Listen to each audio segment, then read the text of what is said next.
Very warm welcome to everyone. और कैसे हो मेरे हसलर ब्रदर्स? उम्मीद है सब बढ़िया चल रहा होगा और लाइफ में मेहनत पूरी की जा रही होगी। आज बड़े दिनों के बाद मुझे टाइम मिला है कि मैं वो अपडेट दे सकूं, मैं वो सारा अपडेट दे सकूं जो बीते कुछ दिनों में मेरे कंपनी में हो रहा है और जो भी हलचल चल रही है, जो भी प्रॉब्लम्स आई, जो भी चीज़ें सॉर्ट आउट करी गई इन टाइम के बीच में। क्योंकि लास्ट वीडियो के बाद अभी थोड़ा ज़्यादा गैप हो गया क्योंकि मैं कुछ चीज़ों में बिजी रह गया, इन्वॉल्वमेंट थोड़ी बढ़ गई थी मेरी और अलग चीज़ों में। मैं जैसे ऑटोमेट करना था बहुत सारी चीज़ों को, ताकि अब हम थोड़ा आगे की तरफ बढ़ सकें। एंड दैट्स व्हाई कि इस वीडियो को आने में थोड़ा टाइम लग गया। सो अब हम लोग बिना टाइम पास किए पहले ये देखते हैं कि हमारी कंपनी में क्या हुआ।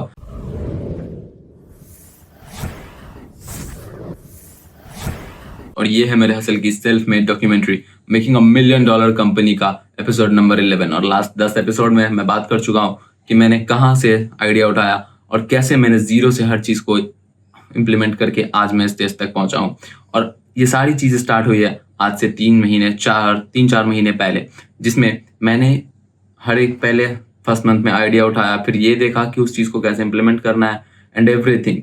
और अब जाके मैं उस मॉडल को एक्सपेरिमेंट करने में सक्सेसफुल हुआ।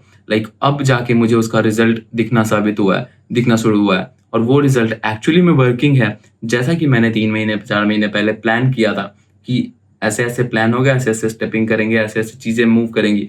और एग्जैक्ट सेम हर एक स्टेप को मैं ले रहा था, हर एक स्टेप उसका रिजल्ट दे रहा था। और आज फाइनली मैं उस मोमेंट पे हूँ जहाँ से अब इसका एक्सपेंशन शुरू होता है, जहाँ से अब है कि इसको हम आगे कैसे बढ़ाएंगे, रेगुलेट कैसे करेंगे, इसको ब्रॉडन क्या करना है। जो आइडिया था उस पर तो काम हो चुका, जो भी एक प्लान बना था कि ऐसे ऐसे चीज़ें रेगुलेट करेंगे। हमें एंटरप्रेन्योरशिप में क्या ही करना होता है, कोई चीज़ अवेलेबल पहले से है, अब उसको हमें एक इस तरीके से रेगुलेट कर देना होता है, एक सर्कुलेशन, एक वो बना देना होता है, शेड्यूलिंग कर देना होता है कि अब वो चीज़ें पैरेलल वर्ल्ड में चलते रहे और हम दूसरे चीज़ों में लग सकें।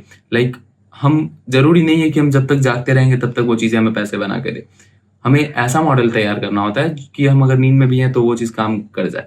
और सेम उसी चीज़ को दिमाग में रखते हुए मैंने ऐसा एक आइडिया उठाया था कि अभी मैं बस बना देता हूँ, एक एल्गोरिथम सेट हो जाएगा और बस सारी चीज़ें खुद ऑटोमेट हो जाएंगी। और लास्ट कुछ दिनों में मैंने उसके सारे प्रॉस कॉन्स भी सॉल्व कर लिए। जो भी चीज़ें प्रॉब्लम्स एरर्स आई वो सारी चीज़ें मैंने सॉल्व कर दिया। लास्ट वीडियो में मैंने ये भी बता दिया था कि हमारे पेरेंट साइड में क्या दिक्कत हुई, ट्विटर साइड में क्या दिक्कत हुई। उसके पहले वाले वीडियो में मैंने ये भी बताया कि इम्प्लीमेंटेशन क्या है। उसके पहले मैंने ये बताया कि फंड्स के क्या जुगाड़ लगाए जा सकते हैं। उसके बाद मैंने ये भी देखा कि मैंने कैसे अरेंजमेंट करे। उसके बाद स्टार्टिंग का जो वीडियो है उसके पहले जो मैंने डाला था, जो सबसे फर्स्ट वीडियो है, उसे एक बार जरूर चेकआउट करना। मैं भी देखता हूँ तो बहुत सारी शॉकिंग चीज़ें हैं कि हाँ भाई कहाँ से कहाँ तक मैं आ गया। अब वहाँ से यहाँ तक की सारी जर्नी तो आप लोग देख ही चुके हैं। अब नेक्स्ट, आज मैं जब सारी चीज़ ऑटोमेट कर रहा था तो फिर मेरे दिमाग में एक आइडिया आया कि इन चीज़ों को जितनी जल्दी हम रेगुलेट कर पाएंगे उतनी जल्दी स्केल अप कर पाएंगे। जैसे कि अब हम खुद के दम पे हम और मेरे पार्टनर हैं, तो हम 2 लोगों के दम पे हम ऑलमोस्ट 1000-1200 लोगों तक पहुंच पाए। 1000-1200 लोगों के पास हमारा नेटवर्क बना, जिसमें से 200-300 लोग हमारे पास अभी रजिस्टर्ड हैं एंड उतने ही हमारे क्लाइंट साइड पे भी। सेम हमें नेटवर्क तो मिला, लेकिन अब इसे हमें ब्रॉडर पब्लिक पे अप्लाई करना है। अब हम चाहते हैं कि इन चीज़ों को हम और स्केल अप करें और बड़ा करें और ब्रॉडन करें और देखें कि इस कंपनी का एक्सेस लेवल, मतलब मैक्स लेवल, हम इसको कहाँ तक ले जा सकते हैं।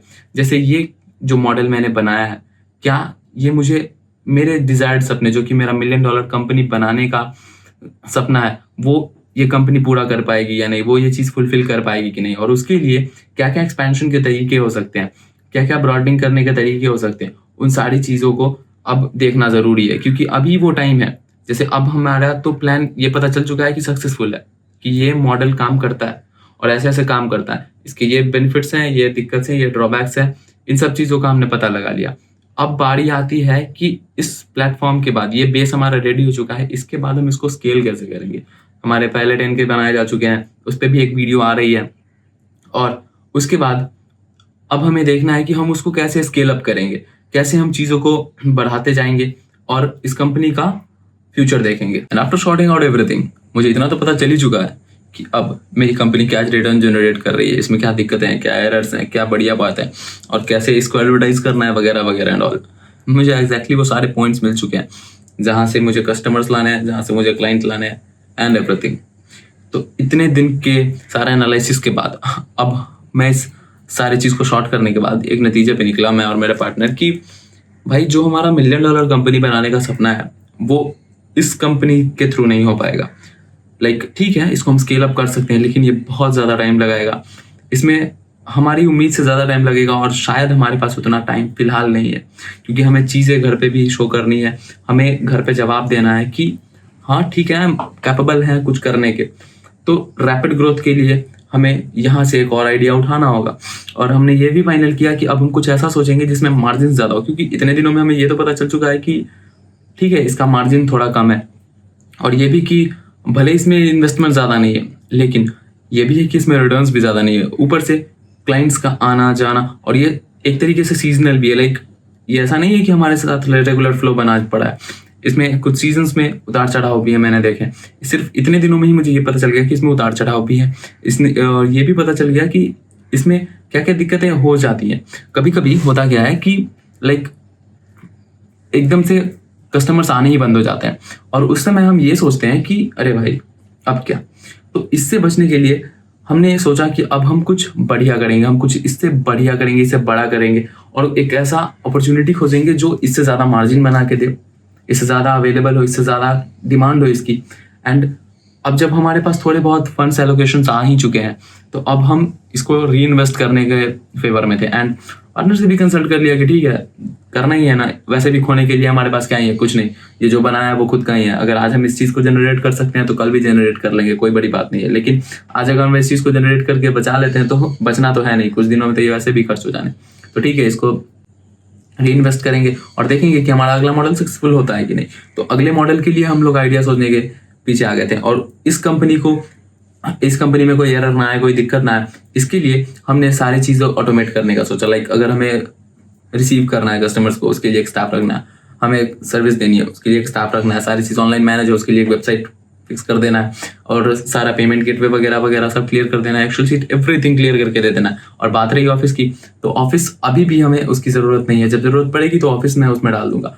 एंड रजिस्ट्रेशन की जो बात आ जाती है, तो जब बात रजिस्ट्रेशन की आई तो उसके लिए मैंने अप्लाई कर दिया है और सारी चीज़ें शॉर्ट ऑफ होने वाली हैं और अब धीरे धीरे सारी चीज़ ऑन वे आने वाली है, ऑनलाइन आने वाली है।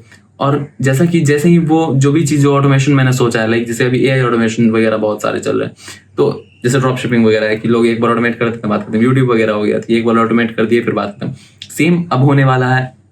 सेम हमने सोचा हमारे मॉडल में भी करने का कि हम एक बार ऑटोमेट कर देते हैं चीज़ों को, ताकि हम अब अपने दिमाग को दूसरी जगह लगा सकें और हम आगे की अपॉर्चुनिटीज़ खोज सकें। इवन अगर हमें इसे ही एक्सपैंड करना है, इसे ही ब्रॉड करना है, इसे ही बड़ा करना है, तो हमें उसके लिए भी टाइम चाहिए होगा, उसके लिए भी हमारे थोड़े से इधर उधर हमें दिमाग दौड़ाना होगा और अलग अलग अपॉर्चुनिटी देखना होगा कि इसका ब्रॉडर लेवल क्या हो सकता है, देखना होगा, सोचना होगा कि हम उस ब्रॉडर लेवल तक कैसे पहुंचेंगे। अगर अपॉर्चुनिटी नहीं है तो हम कैसे अपॉर्चुनिटी बना सकते हैं।